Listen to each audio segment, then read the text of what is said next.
Hello everyone and welcome to the National Army Museum for this week's Friday Insight. The museum is the national home of the history and heritage of the Army, a place where you can experience the story of the Army from the perspective of those who have served in it.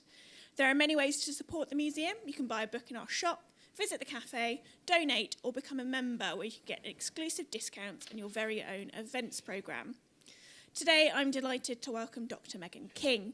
Megan is an early career researcher specialising in the practices of civil resistance in revolutionary America. Megan is the project coordinator for the Age of Revolution Educational Legacy Project, which is graciously supported by Waterloo 200 and based at the University of Kent. She also serves as a manager of Benjamin Franklin House here in London. Today, Megan will recount the decade leading up to the American War of Independence as ideological resistance became the first battleground. This talk is part of our American Revolution season, marking the 250th anniversary of the battles of Lexington and Concord and the start of the American War of Independence. There will be time for questions at the end of the discussion for both our online and in-person audiences. For our online audience, you can post your questions in the Q&A chat bar, and these will be put to the speaker at the end of our talk. In person, put your hand up, I'll come around with a mic for you. Moving on to some technical points.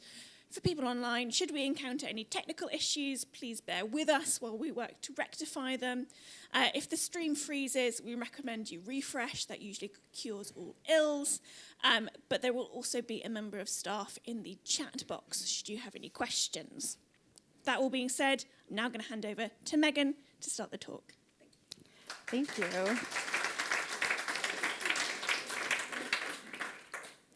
Thank you so much. I'm very honored to be here today, and I'm very grateful for the National Army Museum to have agreed to host a non-military historian like myself.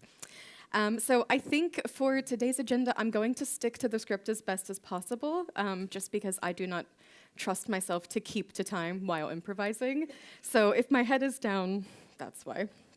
But yeah, I'll go ahead and get started then. So, in a 2013 TED Talk, political scientist Erica Chenoweth begged the question, what if our history courses emphasized the decade of mass civil disobedience that came before the Declaration of Independence, rather than the war that came after? And to do this, she's pinpointing a prime example of the historical efficacy of nonviolent civil resistance, and she's highlighting the potential of people power. So while today's talk is not intended to determine if Patriot resistance was successful per se, Chenoweth's question does pose an interesting gap between the historical narrative that we often see of the American Revolution that commences with the infamous shot heard around the world in Lexington and Concord in April of 1775, which generations of Americans have constructed a national identity around. And then one that sort of extends longer in time, includes more than just men, and reaches into the political, economic, and cultural realities of American life. As Professor Gene Sharp has testified, an overall conceptual tool has existed for a long time to allow us to study military struggles or political violence. And this has contributed to the sort of gap that we see between the historical unfolding of the imperial crisis, which starts roughly in 1764 and runs through the Declaration of Independence in 1776.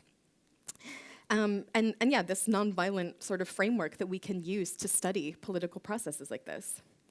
So thus, it stands to reason that the events of the imperial crisis have more frequently been manipulated to suggest that the decade preceding independence was characterized by militarization and a ubiquitous sense of impending war, which I would argue is not necessarily the case. In fact, more than 200 years before Chenoweth's talk, John Adams contemplated precisely what the term American Revolution ought to signify. And he determined that a history of military operations from 19th, 1775 to the 3rd of September, 1783, is not a history of the American Revolution. Instead, Adams explains, the real American Revolution occurred during the 12 years before independence, when Patriot leaders facilitated radical changes in the principles, opinions, sentiments, and affections of the people.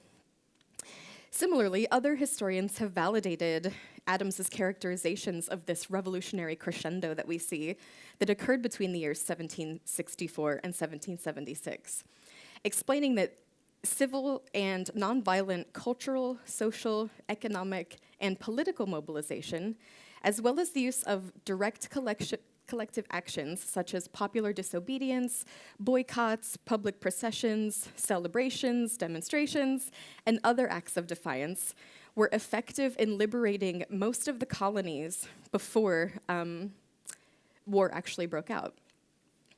Yet the existing historiographical scholarship generally fails to evidence this concerted academic effort to identify and analyze the Patriot movement specifically as a social movement, which was dedicated to nonviolent civil resistance.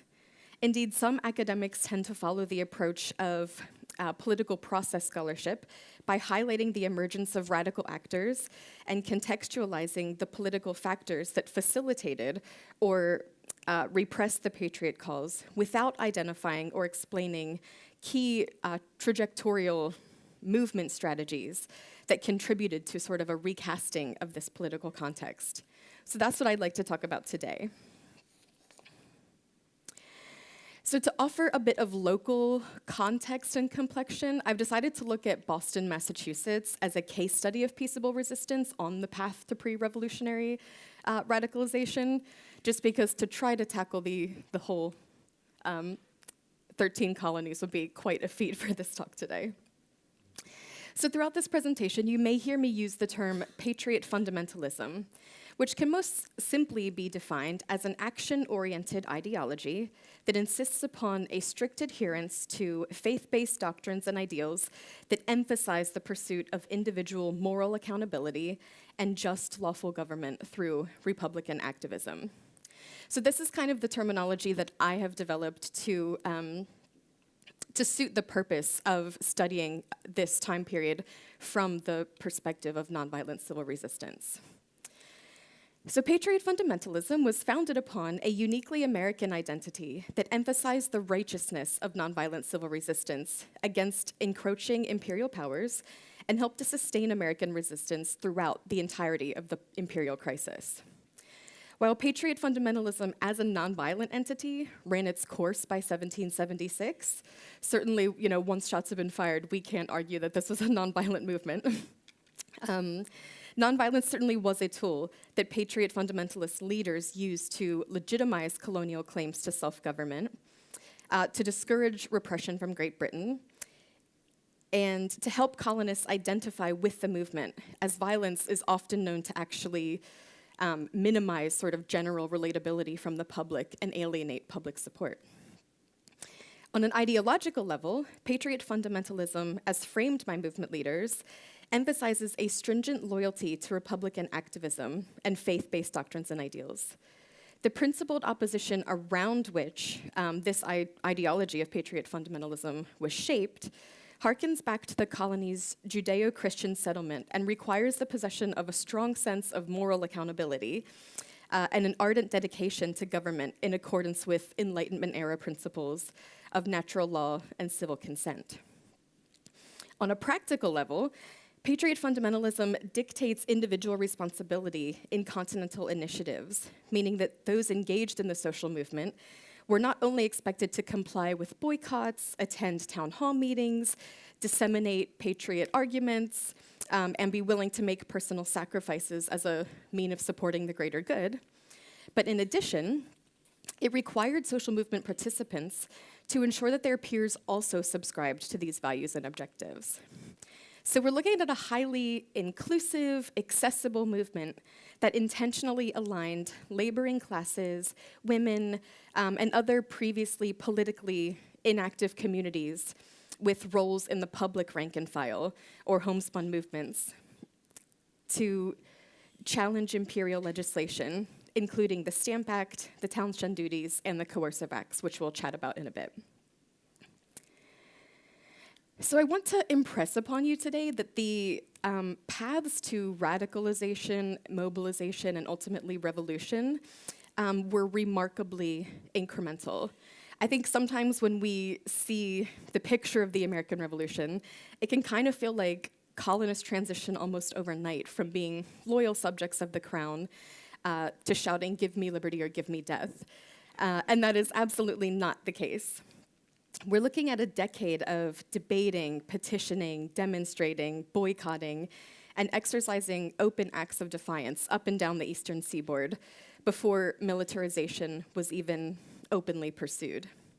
And even during the war years, roughly a quarter of the colonial American population remained loyalist. So that's, I think, why I find these ideological precursors so fascinating. So during the course of this decade, radical leaders, including Samuel Adams, James Otis Jr., and John Adams, not only encouraged Massachusettsans to actively resist imperial forces that aided in bringing about the economic downturn that followed the 7 Years' War, or the French and Indian War, if there's any American viewers today. But also, it cautioned provincials against the dangers of parliamentary interference in North American life. The continental case for resistance was dependent upon the ability of these radical leaders to emphatically underscore the provincial plight and to stimulate a sense of civic responsibility, as well as a pride in relation to British North America's nonviolent civil resistance campaign. So crafting a multifaceted argument to validate colonial non-cooperation, dissenting Bostonians drew upon the province's deep Puritan roots and referenced a variety of intellectual arguments from the Enlightenment era to emphasize the critical nature of defending the physical, governmental, and financial security of Americans, whose status as a free and Christian people at this point was kind of thought to be in jeopardy. As an ideology, Patriot fundamentalism steadily developed, adapted, and grew more flexible in nature throughout the imperial crisis, becoming little by little more accessible, more inclusive, and more closely linked to the American experience. So during these 10 years, a lot of folks really start to kind of separate themselves from the identity that they shared with Britain and the pride that they felt in being a part of the empire. And they start to really kind of take stock in this more, American identity. So Boston's leading Patriot fundamentalist advocates utilized media sources to amplify, articulate, and socialize these values and sensibilities that ultimately combined to make up the entire campaign. Radical opinion formers steadily created links between the ideological drivers of Patriot fundamentalism, such as biblical narratives, familial legacies, classical metaphors, and ultimately a sense of virtue. And these ideological drivers sustained Bostonians, not only in the wake of specific parliamentary acts, but also during some of the quiet periods where, if you're looking at a timeline of the American Revolution, you might kind of see these gaps.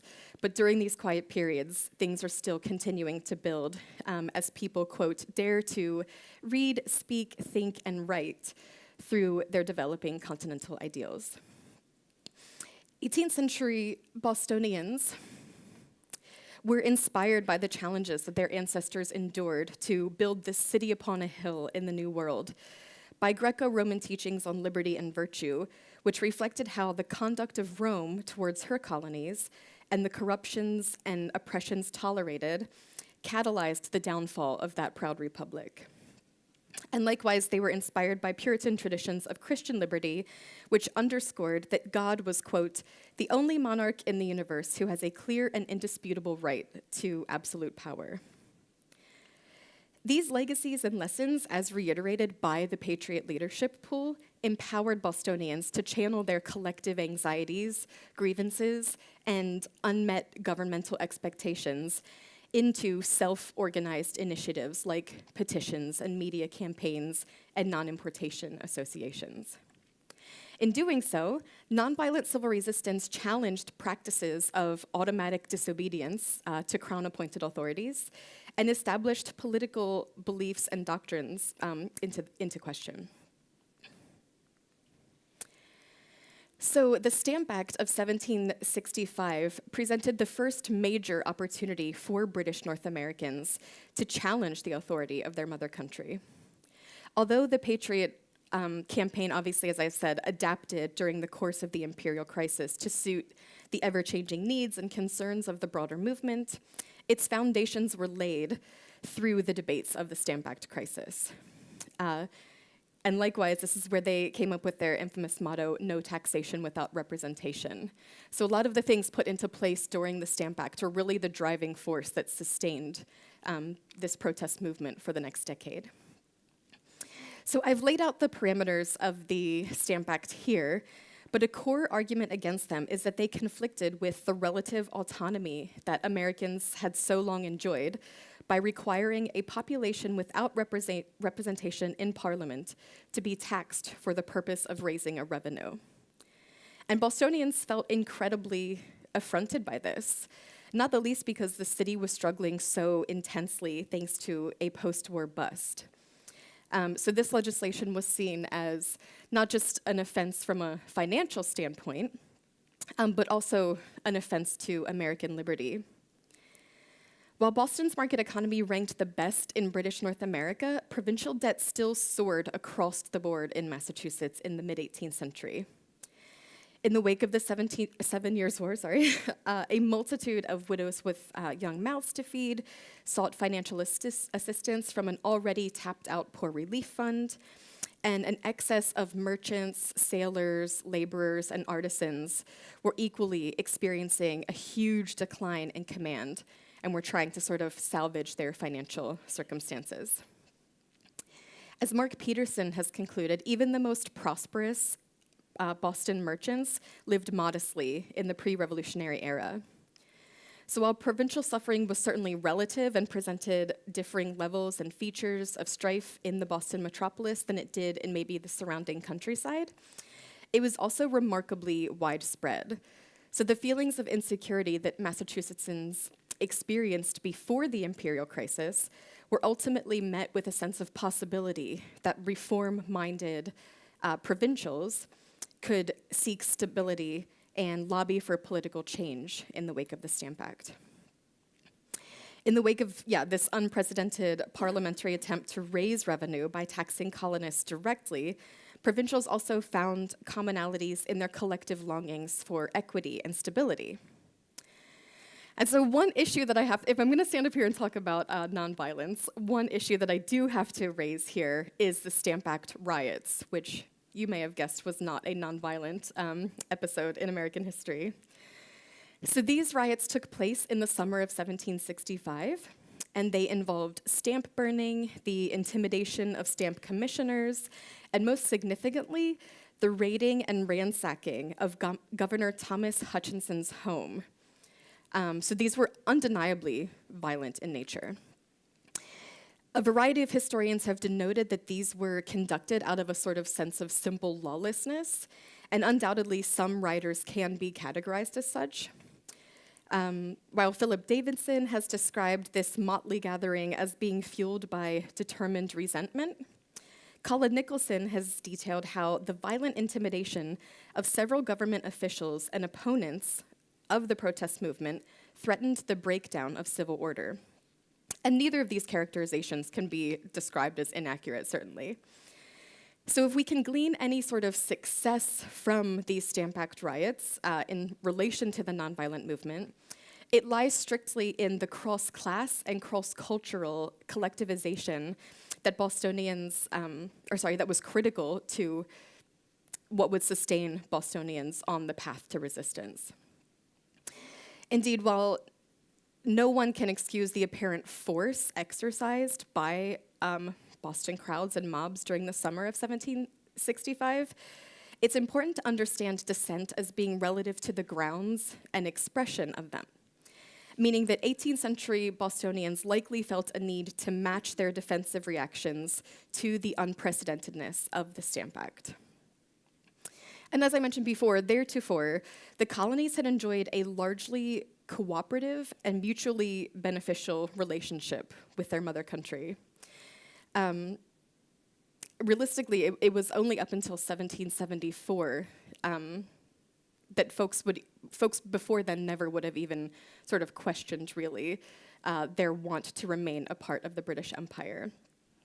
Even if they had issues with Parliament, they always kind of had a soft space in their heart for King George III. He was generally referred to as the Patriot King. And when I'm working at Ben Franklin House, I often get a lot of Hamilton fans in there that are like, are you sure they liked King George III? But they really, truly did. And I think part of this is what sort of hit all the harder for them. So after having enjoyed such a long kind of period of openness with the empire, British North Americans understood that they had the right to express their disapproval and demonstrate their disobedience in the instance that they needed to make their voices heard. Moreover, Puritan Massachusetts was by definition built upon the descent of worshippers who championed their own denominational convictions and challenged the religious status quo in England. So that was very much ingrained into the sort of cultural fibers of the society at that time. Yet, as Robert W.T. Martin has argued, outcomes are a critical consideration of dissent, particularly as the practice of dissent can be seen as imperfect and unjust. So while Bostonians may have understood themselves as being entitled to collectivizing in protest to the Stamp Act at that precise moment, the members of the mobs did not necessarily understand that forcing the the resignation of the stamp master or destroying the governor's home were not necessarily legitimate long-term impacts. They were kind of looking for a quick fix and a quick way to make their voices heard. So in this light, we can kind of view the Stamp Act riots as a turbulent stepping stone to nonviolent action, which forced Bostonians to consider an alternative to the invitation to chaos posed by violent political struggle. By the early months of 1766, the Sons of Liberty, the radical organization that had emerged to lead colonial resistance at this point, seemingly grew hour by hour. Notably, in evolving into a more structured and broad-based group, the elites heading the Sons of Liberty seemingly made a conscious effort to improve the optics of the movement and distance themselves from these sort of rabble-rousers. Boston's more elite gentlemen took care to sort of negate the violence that we saw in these sorts of riots. For instance, John Adams aligned himself with peaceable resistance efforts, and although he served on committees with various Sons of Liberty, he later reflected on these early episodes of crowd violence, explaining that although he was heartily for rectifying all those abuses and for procuring still further security of freedom as any American colonist, his education and his family's exalted piety and goodwill to all mankind had been so riveted within him that he felt implored to push back against this mob activity. So this also prompted elite leaders to install supporting actors who had closer ties to the community, who could reiterate nonviolent tenets and manage crowd action during public protests. Individuals like William Molyneux, who was a local trader, and Thomas Young, a physician, were personally known, trusted, and respected amongst Boston's more ordinary residents. With these sorts of closer ties, Young and Molyneux were better equipped to balance public outcry and crowd control. And they worked at the grassroots level to mobilize the Patriot fundamentalist ideals, whilst also curbing violent action to channel colonial energy into a more respectable movement. More prominent patriots like Samuel Adams or James Otis Jr. led from the top then. Many were active within the Boston chapter of the Sons of Liberty, as I mentioned, and simultaneously each served within the Massachusetts House of Representatives, meaning that not only some of Boston's most ardent patriot leaders played a role in both the formal and de facto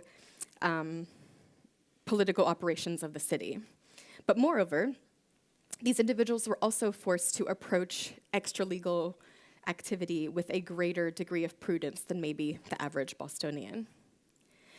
Thus, as early as 1766, Bostonians had pushed back against this popular violence to set the parameters of resistance and display the righteousness, or at least perceived righteousness, of the colonial cause.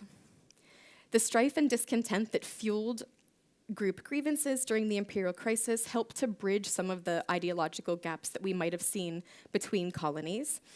And it created sort of new social hierarchies and patterns. Excuse me. As I said, Bostonians drew upon scripture, settlement-era legacies, and Enlightenment philosophies to formulate their rhetoric, and because of that, they sort of felt that that added a degree of gravitas and support. Moreover, they relied upon urban media outlets to amplify, articulate, disseminate, and socialize the multifaceted logic and rhetoric of nonviolence. And several key ideological components of Massachusetts identity guided the rhetoric of resistance and validated the performance of political nonviolence during the crisis. Patriot authors and orators framed this ideology around settlement-era legacies. Often they would make the case that, you know, our forefathers came to this land, settled it, built up this society that has enjoyed this, you know, reciprocal relationship with our mother country at their own expense. So that was a huge thing for them was, well, no one paid for our trip over here. No one paid for us to build homes and churches and, you know, create this life here. So why are you making us pay you now?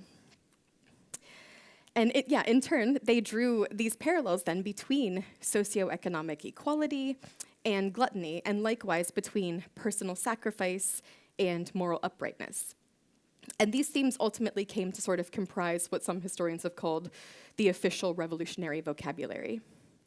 So what we see is that New England sensibilities and understandings of providential entitlement, moral righteousness, and civic duty are becoming increasingly interlocked as a result of the impetus that these media outlets and all of the popular discourse was providing to nonviolent civil resistance. In the fight against taxation without representation, Bostonians grew more willing to assemble in town hall meetings, attend public demonstrations, form extra-legal institutions like the Sons of Liberty, which helped to mobilize both public opinion and organize and enforce boycotts, and to openly defy the legislation by using unstamped goods. Likewise, it also kind of coaxed folks to look towards local elites who were well qualified to craft thoughtful petitions and advise, essentially, on a stern but also pragmatic approach to resistance. Following the repeal of the Stamp Act in 1776, colonists came to believe in the potential of people power. They saw this as a major victory for themselves and a major testament, I suppose, to the Crown's willing to compromise with their needs and desires. But ultimately, they felt a huge sense of moral superiority in having challenged parliamentary authority the right way through established appropriate channels. We do see a bit of a backtrack, though, however, following the passage of the Townshend duties. So here we see the means for peaceable resistance that Bostonians laid out during the Stamp Act resistance being repurposed and reinvigorated. Under the watchful eyes of the Sons of Liberty, Bostonians worked to minimize their reliance on British goods. So non-importation, particularly from this point forward, really kind of catches on in the colonies. And through this, merchants are declining orders from customers, refusing deliveries from British traders. Town officials and representatives are formulating thoughtful political resolves and responses to imperial actions. And even congregational ministers are encouraging the peaceable resistance and kind of buying into non-importation efforts. The Patriot fundamentalist movement increasingly garnered new recruits, and its leaders adapted resistance strategies and rhetoric in the face of imperial action, meaning that leaders and followers alike had a very wide training in politics and self-government and were thoroughly socialized to an ongoing and tested political system. In turn, new and blossoming Patriot fundamentalists understood the strategic logic and the processes of organizing, assembling, and channeling grievances through these de facto political institutions. When violence did break out, which did happen occasionally, it was generally not a result of resistance itself, but rather it was a product of the frustration that folks were feeling, which effectively signified the corrosion of Bostonian faith in British rule. Likewise, violent incidents were largely the result of radical flank effects, where smaller factions within the movement sporadically kind of chose to become involved in violent action independently of movement leaders' directives. As the number of Patriot fundamentalist recruits increased, committees were then sort of enabled to speak for the body of the people, and they provided an organizational base for the expansion of the Patriot movement. And as non-importation associations came to serve as social compacts analogous to formal colonial charters and constitutions, Patriot heavyweights like the Adams cousins evolved into representative figures for the city of Boston.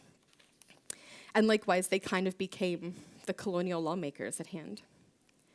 With no end in sight for the townshend duties, women were also increasingly drawn into the fold. And while they had no political clout in any real sense, women certainly offered cohesion to the movement and provided alternatives for the consumption of finished British imports. As T.H. Breen has emphasized, mothers and wives and daughters monitored the ideological commitment of the family to the broader non-importation efforts. The townshend boycotts, ineffective as though they may have been in forcing Parliament to back down and reverse their stance, facilitated aspects of democratization and equalization as recruitment numbers increased, intra-movement bonds deepened, political inequality between classes and genders gradually decreased, and trust networks developed between dissenters and the leaders of the movement. So it's kind of at this point in time, 3-4 years down the road from when things officially started to kick off, that they actually started to become a bit more united. But even at this time, John Adams says, the views of people were as various as their faces. So this kind of stands in contrast to the idea that we tend to have of the American Revolution, that everybody was on board from the get-go, and you have this huge united front. Folks were still deeply divided, but things were gradually strengthening every day. Charles S. Olton has noted that dissenting British North Americans had clear objectives to pursue, and they realized that none of these objectives could be obtained through mindless violence or anarchy. Similarly, Joseph Ellis has emphasized that American colonists were deeply influenced by a distinctive sense of honor, which originated in the medieval world and determined that a clearly defined quasi-chivalric set of principles should and ought to gather one's behavior, especially in times of conflict and controversy. In fact, following a 1769 coffeehouse squabble, the men that I referred to before, Molyneux and Young, provided retinue for loyalist James Murray by crying, "No violence or you'll hurt the cause."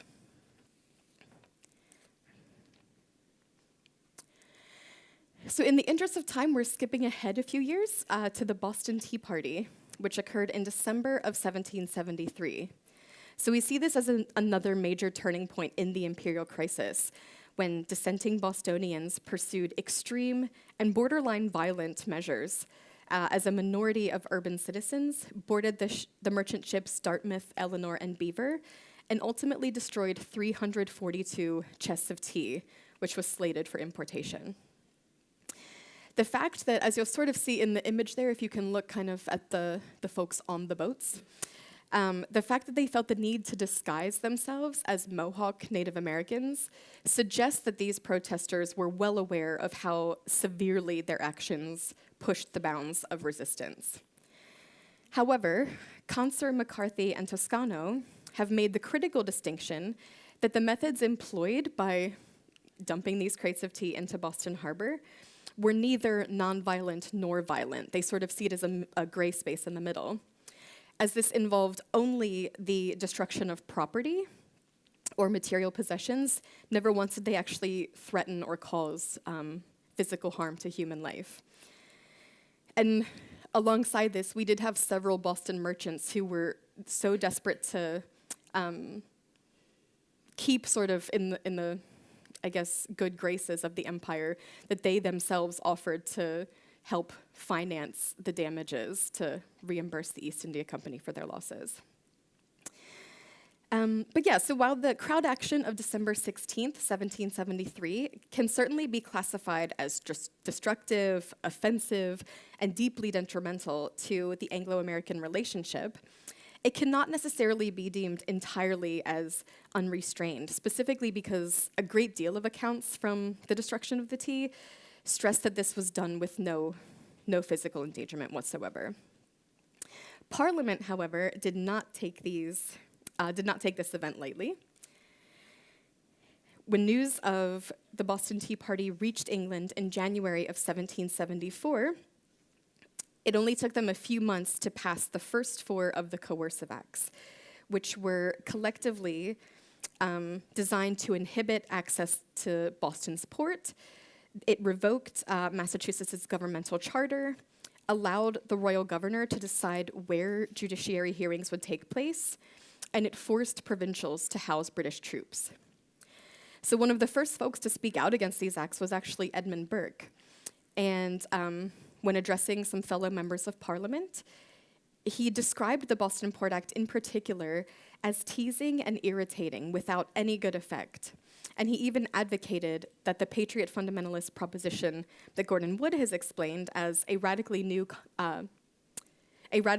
new conception of empire, where he's proposing that each of the 13 colonies function independently of Parliament while remaining loyal to the crown. However, the king's ministers continued kind of down this path of repression. They, at this point in time, felt that any further reversals would really just show weakness in their structure. So ultimately, the choice is to force Massachusettsans to abandon the Patriot cause, and this served as a warning to radicals throughout the colonies who may have been contemplating the Bostonian example. So partly why I picked Boston as the case study for today is that this was really the heart, I think, of the Patriot resistance movement. So yeah, essentially, if you're telling Boston no, you're taking a very, very hardline response to these efforts. But as is the case, often when a social movement is met with legislative and physical force, especially if it's wielded by a materially and militarily more powerful enemy, there's backlash. Moreover, when social movement leaders have framed group grievance around the actions of this defined enemy, social movement participants and potential recruits have access and means to engage with the cause, and movement leadership is united in establishing mobilizing structures to articulate this logic of dissent. The movement as a whole becomes highly resistant to oppression, regardless of whether that repression is more widespread or whether it's targeted, to one specific colony. So essentially, although the coercive acts targeted Massachusetts directly, colonists from New Hampshire to Georgia interpreted the measures as a cautionary tale. As news of these intolerable acts and their impacts upon the province of Massachusetts becomes spread throughout the colonies, Joseph Warren, a leading Boston physician and soon-to-be Revolutionary War hero, emphasized that if Massachusetts could fall victim to imperial might, then any colony could have their charter or longstanding governmental policies, quote, torn apart by the harpies of power. Moreover, as colonists saw it, Bostonians had challenged British authority through the right channels, by petitioning and boycotting and relying upon their local officials to voice their grievances. In turn, American concerns became twofold in that they feared that any colony could fall subject to this treatment, and that the actual enactment of imperial repression increased the risks that were being associated with their chosen means of resistance. So, Essentially, had Massachusetts not participated in almost a decade of nonviolent civil resistance, and had they not sort of gradually come to accept that American liberty needed to be safeguarded at all costs, imperial repression may have actually halted colonial protests. They may have sort of given up the ghost just then and there. But however, because the Patriot ideology had so steadily been shored up with all of these different types of support, whether it's scriptural or historical, their ideals became essentially justified, and the risks associated with colonial submission actually came to outweigh the risks associated with mobilization or even militarization. So at this point in time, physical contention became more conscionable and heavily integrated into Patriot discourse, because Parliament was not only unbendingly denying Americans the rights to which they felt they should be entitled, but they were also actively punishing those who did advocate for colonial liberty. The Coercive Acts being the latest in a series of repeated efforts of administration to subject Americans to absolute power compounded the colonial conviction that no number of petitions, demonstrations, boycotts, or other sort of peaceable means would move Parliament to compromise in favor of American interests. Parliament would inevitably reduce them under absolute power, is how they saw it. So in turn, these coercive acts stimulated a newfound sense of camaraderie in which each of the colonies rallied around the city of Boston, offering physical and financial aid, as well as expressions of solidarity and open hearts and hands. Even those who disapproved with the destruction of the tea struggled to rationalize the extreme measures that were being imposed by the coercive acts, or the implications to rationalize or by the implications of Parliament's hardline response. From his post in Philadelphia with the Continental Congress, John Adams reported to his wife Abigail that every gentleman seems to consider the bombardment of Boston the capital of his own province. Indeed, the coercive acts and the imperial militarization that they authorized placed a profound and unprecedented level of strain upon both the paternal kingship and the benign notion of commercial empire that had once characterized the Anglo-American relationship. So ultimately, the coercive acts cemented the sweeping ideological transformation that had steadily taken shape during the course of the imperial crisis. Heretofore, radical proponents of the Continental Cause had generally been intent on conquering governmental issues as they came. And it was very, very late in the game that the word independence was even uttered, really. So while Bostonian leaders had ensured that watchful safeguarding mechanisms remained intact, they continued to relay their goals and demands to imperial authorities. In conjunction with a decade of nonviolent civil resistance and a steadily radicalizing and mobilizing populace, the coercive acts quietened loyalism in Massachusetts and diminished hopes of reconciliation to the extent that independence not only seemed imminent, but remarkably rational and justified. Across Massachusetts, provincials began to reorient their understandings of the British Empire and the colony's place within it, and outwardly entertain the idea of American independence. Massachusettsans had become more willing to sacrifice their time, energy, and resources to support this gallant struggle and abandon the bonds of empire that no longer served them. Massachusettsans equally exercised the most strenuous civil resistance against the coercive acts, not only by refusing to purchase British goods, but additionally by closing courts, refusing taxes, and openly defying Crown-appointed officials. Yet Samuel Adams, who had established himself as one of the more vocal Patriot fundamentalists, emphasized the need to preserve the cogency and even-handedness of nonviolent civil resistance.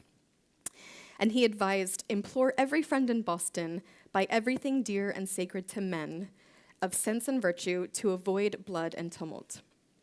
Let them give the other provinces opportunities to think and resolve. By November of 1774, even King George III himself could no longer envision a route to repairing the relationship between Great Britain and her American colonies.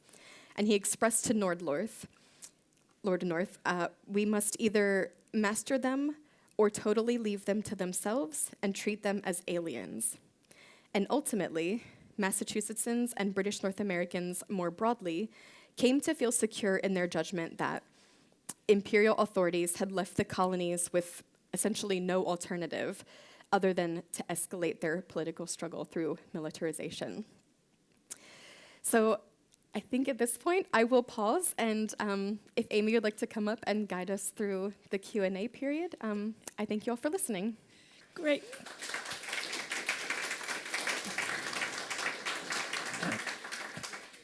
Thank you so much, Megan. If we